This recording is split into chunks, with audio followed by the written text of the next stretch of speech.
Алло, Зинаида Николаевна, здравствуйте, это Кирилл. Я написал заявление и отправил к вам в Москву на почту. Сегодня был у следователя, поговорил со следователем. Он меня попросил у вас узнать. У вас вот ваш жилищно-строительный кооператив «Арфа» называется? Он по компьютеру смотрел. Вот. Как он спрашивал, как Боровицкая стала вообще председателем? Ему непонятно. Почему, говорит, не переизбирали ее? Она говорит, у нас нет. У нас собраний не было и нет. Одна шайка-лейка уже 20 лет правит. Сейчас записываю. Значит, собраний не было, да? Нет. Следователь сказал, что собрания должны раз в год проводиться. Но у нас не проводится. А кто еще в правлении? Вы знаете каких-нибудь? Потому что он сказал банковский счет на нее. Банковский счет на нее.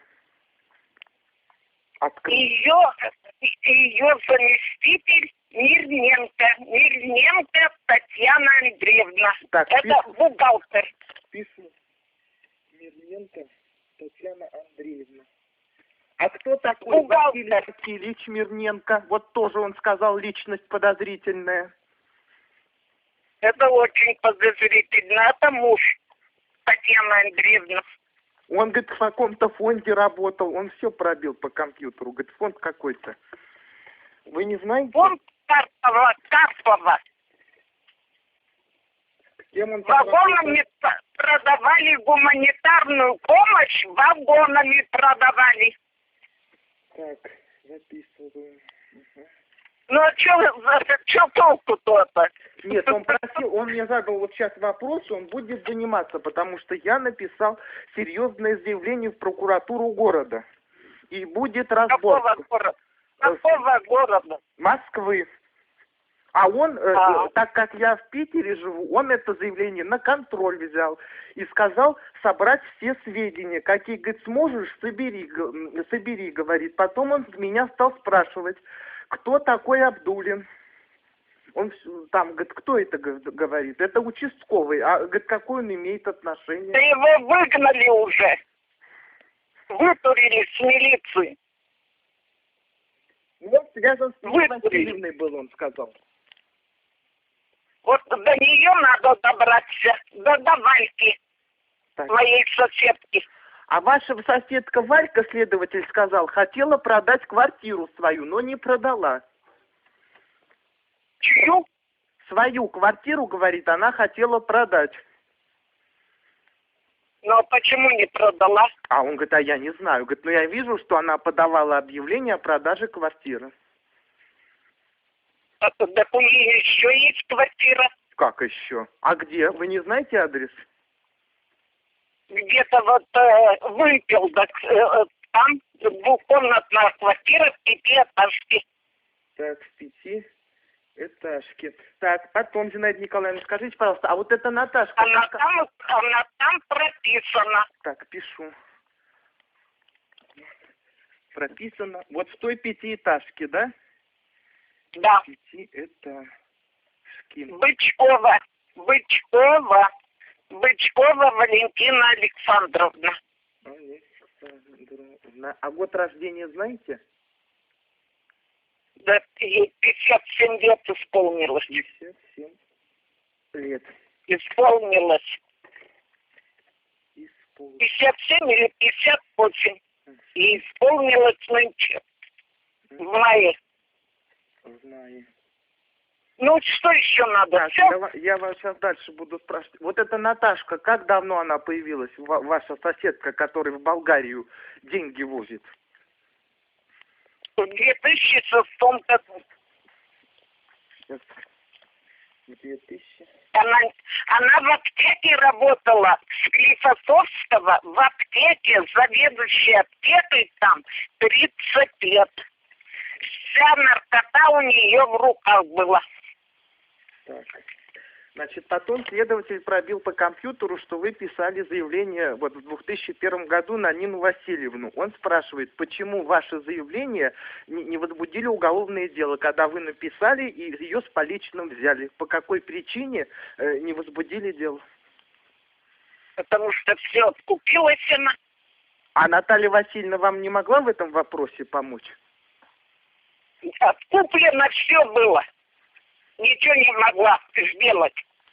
Ничего не могли сделать. Все было откуплено. Вот так. Откуплено было. Так, вот то, что вас Нина Васильевна хотела это самое в дурдом сдать, это правда? Это правда. С Абдулиным. Вот расскажите, пожалуйста, потому что ему должен все сведения передать. Как это все происходило? Ничего я старо не буду вспоминать. Ну, ему же это нужно, поймите, Зинаида Николаевна. Пусть он раскапывает, он следователь, он пусть раскапывает. Он мне сказал, что он вам пистолетом угрожал, Абдулин. Да. То есть вы это подтверждаете? Да, подтверждаю. Так. А жива осталась. Вы молодец, вы молодец. Вы же, как говорится, это такая женщина. Он мне рассказал, говорит, ты сын у нее такой прекрасный, военный, говорит, был. И сама, говорит, она работала в органах госбезопасности, говорит, очень хорошая женщина. Но это он мне вас так охарактеризовал. Потому что когда я узнал... Ну, хорошо. Потому что когда я узнал, что вытворяет Нина Васильевна, которая мне звонит и говорит, что она ненормальная, она все сочиняет, что я за ребенком ухаживала, я отправляла. Я говорю, а что же вы, Нина Васильевна, когда вы вымогали подарки? Она замолчала. Вот, ну, а ты вот тебя Кирилл звать, да? Да, Зинаида Николаевна. А вот ты что так часто ездишь в Москву, если в Питере живешь? Я только 2 раза приезжал в Москву. У моей бабушки сестра заболела. А там с кем ты живешь в Питере? Один. У меня здесь квартира. Один живу. В Питере один живешь? Да. А как квартира, чья квартира? Моя. Мне бабушка... А работаешь? Работаю. Ну, где-то закончил что-то? Я на 3-м курсе Института международных отношений. СПбГУ. Так это он ведь только в Москве, этот институт? Нет, почему? У нас этот филиал СПбГУ, а как же? У вас МГУ, а у нас Санкт-Петербургский государственный университет. А родителей-то нет? Нет. Я только с бабушкой живу. У меня бабушка с маленьких лет воспитывала, с 3 месяцев. Ну, кто-то помогает ведь тебе, да? Ну вот бабушка и все. Больше у нас никого нет. Мы друг за друга вдвоем. Ну, у бабушки квартира есть? Есть. В Москве, да? Нет, в Питере. У сестры ее в Москве квартира. У сестры ее в Москве квартира есть. Она очень уже старенькая. Сестре 81 год ее имени. Но она на тебе переписала квартиру туда? Бабушкина сестра? Да. Она пока ни на кого не переписывает. Она так рассуждает, что, мол, мне государство дало, я государству и отдам.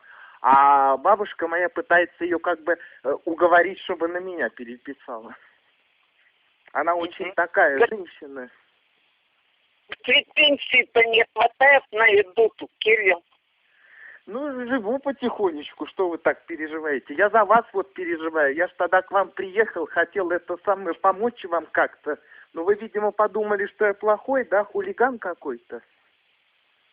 Ну, ничего я не думала. Просто понимаете, что... вот, Зинаида Николаевна, объясните, пожалуйста, а как получилось, что вы такую травму получили? Нина Васильевна сказала, что вы дома упали? Да, дома. Господи, я за вас так переживал. Я вам и телеграмму послал, но вы что-то ее не получили. А Надя-то хоть к вам приезжает, ухаживает, помогает как-нибудь? Да, помогает. Господи, ну хоть, ну здесь хоть, слава богу, хоть в чем-то вам. А вы себя хорошо чувствуете? Прекрасно сейчас чувствую. Ой, ну, Прекрасно.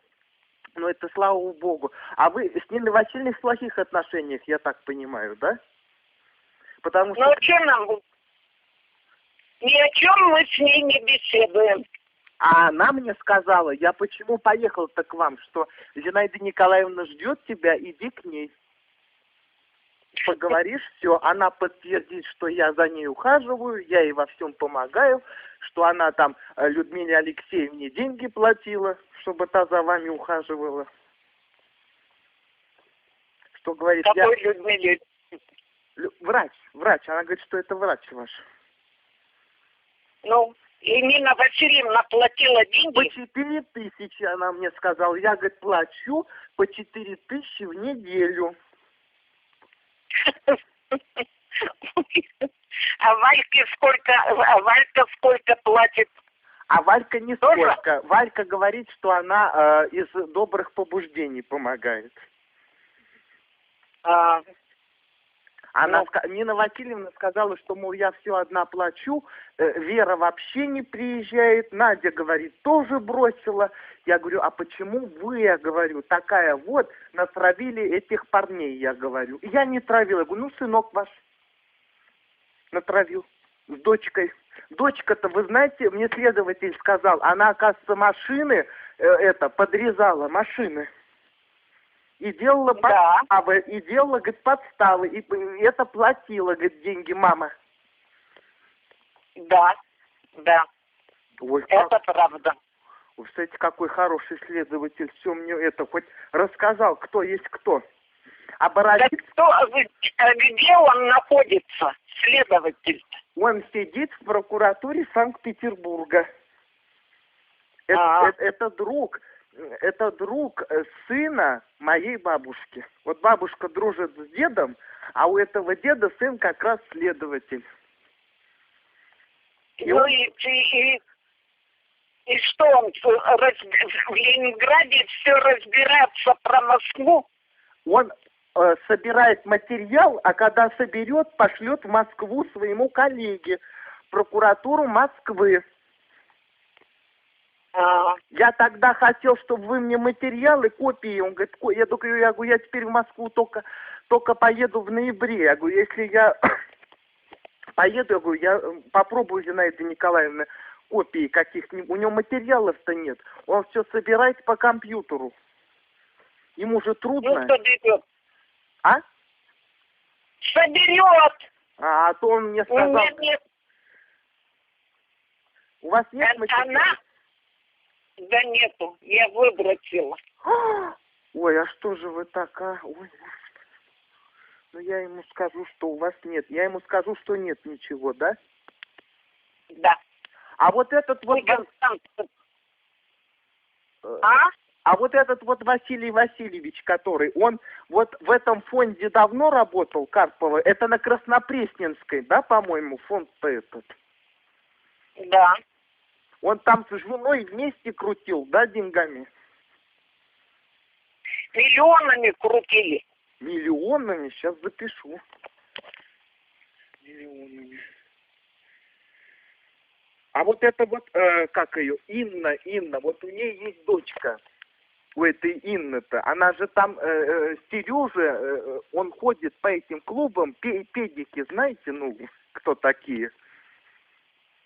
Он ходит по этим клубам, Сережа этот. И следователь сказал, что его уже 2 раза хватали за хвост с этими пакетами. И, говорит, и опять он выкрутился, говорит. Но она откупает его.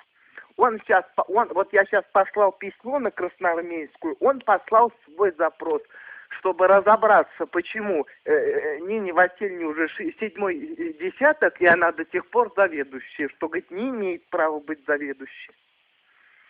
И 67 лет. Так, 67. Но он сказал, что она не имеет права быть заведующей. И эта подружка ее, Аська, которая вот там сперва старик умер, старуха, потом старик через год умер. Он говорит, тоже очень странно. Почему, говорит, так? Но отравили, Отравили, да? да? Подпаивали. Они алкоголиками были? Ничем они не были. Можно здоровых людей на тот свет загнать через неделю. Ах, вот даже как. Они, значит, какие-то лекарства давали, да? Ну, видимо, давали.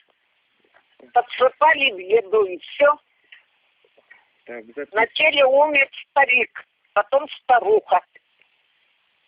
И двухкомнатная квартира осталась Аське. Двухкомнатная. Потом Аська еще квартиру купила.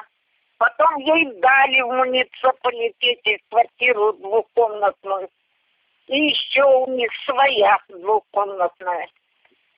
Так сколько же у них квартир-то, боже ж ты мой, 6 квартир, 8... 4 или 5 квартир. И она всех стариков вот так вот стравливала, да? Подпаивала. Не знаю я так, что... Не знаю. В вашем доме еще одна личность подозрительная живет на 3-м этаже. Следователь пробил у Абдулина на подставных лиц кабак сделан. И улица Юнатов автосервис. И вот эта вот женщина, Галя, он, по-моему, сказал. Галя, говорит ее. Она уже все съехала от Галя. Она все равно ему помогает. Она проживала в вашем доме. Она проживала в вашем доме на 3-м этаже. Боровицкая знала, и она же там, Боровицкая, он сказал, какие-то опекунства оформляла над стариками. Она сама-то старуха, но там над какими-то стариками она опекунство оформляла. И Галя тоже, значит, за теми стариками, мол, помогала как-то там их проводить на тот свет побыстрее.